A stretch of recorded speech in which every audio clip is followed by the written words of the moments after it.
विशाल कच्छ का रेगिस्तान क्षितिज तक फैला हुआ है।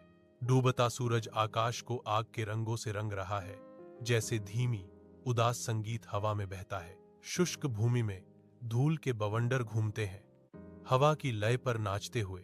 कथन 18वीं सदी के मध्य कच्छ की भूमि पर इतिहास का एक अध्याय लिखा गया, जो बहादुरी और बलिदान का उदाहरण स्थापित करता है। कथन यह भुज में जारा गांव के पास युद्ध के मैदान की कहानी है, जहां कच्छ के झड़ेजा राजपूतों ने अपनी मातृभूमि की रक्षा के लिए अपनी जान जोखिम में डाली।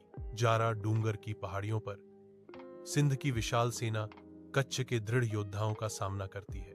युद्ध की तैयारियां युद्ध के मैदान में बढ़ रही हैं, क्योंकि घोड़े इलाके में गरज रहे हैं और सैनिक युद्ध के नारे लगा रहे हैं। सिंध की विशाल सेना जरा पहाड़ी पर पहुंच गई है, लेकिन उनका सामना कच्छ के बहादुर योद्धाओं से हो रहा है।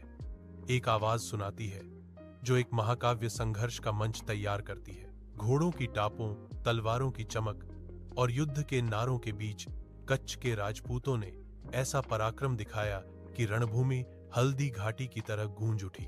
घायल सैनिक अराजकता के बीच गिरते हैं, प्रभुत्व के लिए क्रूर संघर्ष का प्रमाण। एक ध्वज गिरता है, केवल एक बहादुर योद्धा द्वारा फिर से दृढ़ता से उठाया जाता है, जो अटूट साहस और प्रतिरोध का प्रतीक है। भुज दरबार में युद्ध के बाद शांति वार्ता शुरू होने पर तनाव का माहौल है। युद्ध के कई साल बाद भी संघर्ष की छाया बनी हुई है, क्योंकि मियां गुलाम शाह दबाव डालना जारी रखते हैं। कच्छ के राव गोडजी द्वितीय एक संधि की तलाश करने के लिए मजबूर हैं। उनके चेहरे पर उनके फैसले का भार अंकित है।